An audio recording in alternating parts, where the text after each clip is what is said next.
Welcome back, and thank you for staying with eNCA. Now, of course, Rand Water had a media briefing today explaining to us the water situation in the province of Gauteng. You might remember that last week, Friday, they released a statement on their Twitter page saying that we're going to go through stage 2 water shedding. But today they were explaining exactly what they meant with that. And we're joined by Pule Letshwiti Jones, eNCA reporter, who was there at the briefing to just explain to us. Pule, at some point I found the presentation quite technical. I don't know if you were able to wrap your head around it, but he's basically saying that there's not really much of a problem besides the fact that South Africa has always been a water scarce country. So how does he explain what happened in Gauteng? Well, definitely that's quite technical, Masejo, but essentially it all boils down to, certain key aspects. Speaking about the infrastructure, which that's been used across the municipalities, and of course to some of the reservoirs as well, to transfer and push over some of this water to local taps in some of these areas. But what we understand as well is that Rand Water has made it quite clear that there isn't any water reduction that's taking place. They're saying that they're managing their reservoirs quite properly, and that there isn't, there shouldn't be any panic for now. They're pushing water to the max, and we understand that they are now tapping into some of their reserves to try and ensure that there isn't any water scarcity. But, to unpack more of this, we are joined by Professor Johan Tempelhof, who's a water expert, to giving us more clarity around this. Prof, thank you very much for speaking to us on eNCA. Maybe let's just start off with the issue of the ailing infrastructure. Is this something that's also hindering water progress to some of the local taps in the areas around Gauteng as well? Right, let's talk about ailing infrastructure. Rand Water does not have that problem. The infrastructure systems are managed extremely well. They're working on a probable waste of about 6% loss of their water, whereas local municipalities in Gauteng tend to lose as much as 40% of the water from Rand Water that is supplied in bulk to them in their distribution lines within the municipalities. Those lines are the municipalities' responsibilities, and that is the issue that needs to be addressed. Municipal infrastructure systems have to provide sufficient funds in their budgets and their planning for upgrading their systems for all their consumers every year. So is this a growing concern? Would one say for far too long municipalities have neglected these challenges, and now it's catching up to not only them but the residents as well who are bearing the brunt of this? Yes, but now we are living in a very unpredictable space in Gauteng. The population growth is so rapid. Africa is the fastest, or sub-Saharan Africa is the fastest urbanizing area in the whole world. So it's little wonder that we are sitting with Gauteng city being a mega city. More than 17 million people are living in the area and getting water from Rand Water. So it is essential for us to consider conserving water. And the CEO of Rand Water said explicitly, we are not blaming the municipality. We are not blaming the people. We have to consume water, but we have to start using water more wisely. So I think that's the essential message coming through from Rand Water. I mean, he speaks about how they have to be dedicated to the systems as well, but also particularly around how they now need to push to the max in terms of pushing out water to some of these infrastructures. Is there a way we can link that to climate variability as well? We haven't had rain since September. Only recently now we've seen downpours. Is that a challenge? Is also Rand Water relying on climate to ensure that the reservoirs can start pumping up again?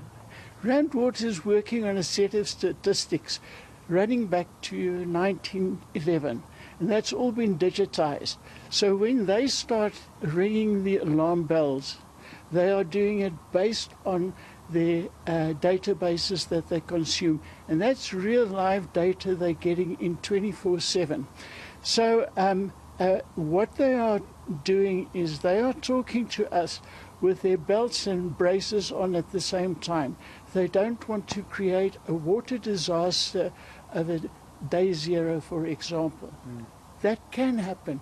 It happened potentially under circumstances of load shedding, which was an external factor, but Rand Water primarily supplies its own water and it even pumps a lot of its own water. But in some areas it does have to have provided services from outside to generate sufficient energy to distribute water. And it's also, it seems, the high-lying areas of Gauteng that suffer the most.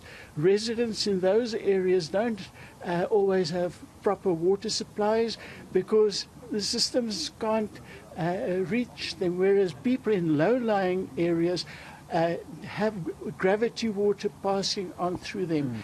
So within municipalities, the suggestion is that municipalities need to start monitoring that and start ensuring that there is a more equal distribution of the water. So I think these are all precautionary measures that have probably been under discussion in the water war room that has been set up here at Rand Water. Just maybe lastly, in looking at that aspect and depth of not only relying on water from the dams but ground water, is it possible that we have the sufficient resources in relation to water to look at some of this groundwater as well and, intertwine and connect that with what we're already pumping into the local areas? Rand Water has explored that extensively. But number one is Rand Water supplies the best quality water that is available. So groundwater can get contaminated from sewage and acid mine drainage, etc. So Rand Water is more than conservative when it comes to using certain groundwater sources in certain areas because it can compromise people's health. And that's the last thing you want to have. So if and where they have water resources, groundwater resources, and they do have them, they do consume that, and they constantly monitor that.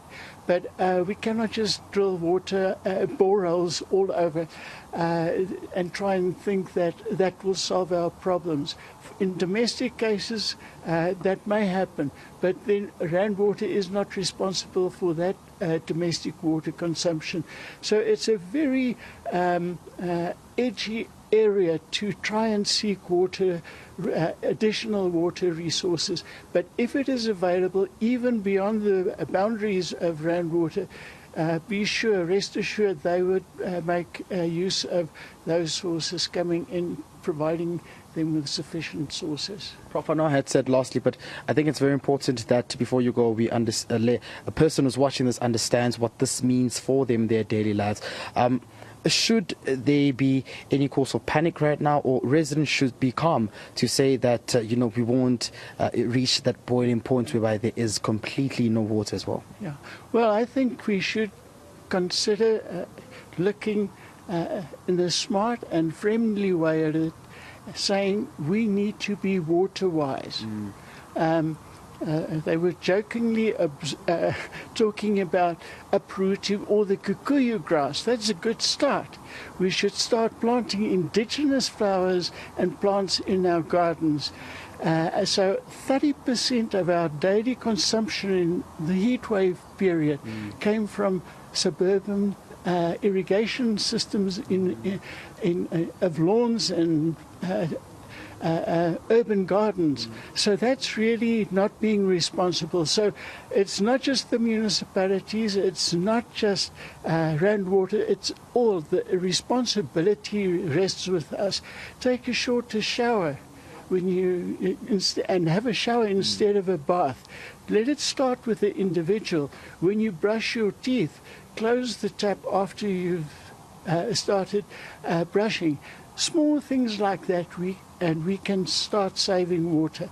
So Rand Water is not playing a blaming game. They're not trying to blame the municipalities or Eskom or anybody for the shortages.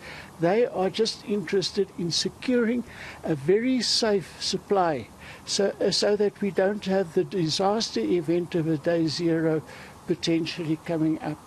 Professor Johan Tempelhof, thank you very much for joining us on eNCA this midday. Of course, Masego saying that at the main play here is for residents to be quite more responsible. Although Rand Water says they're not placing the blame on anyone, but they believe that during this heat wave that we're currently, experiencing, the water consumption volume has actually increased, and therefore that calls for concern because they now have to also tap into their reserves of ensuring they push to the maximum litres of water just to make sure that residents aren't impacted. But they also said that they're relying on much rain that will be coming to ensure that this can also fill up some of their reservoirs and that there isn't any water scarcity that residents are experiencing.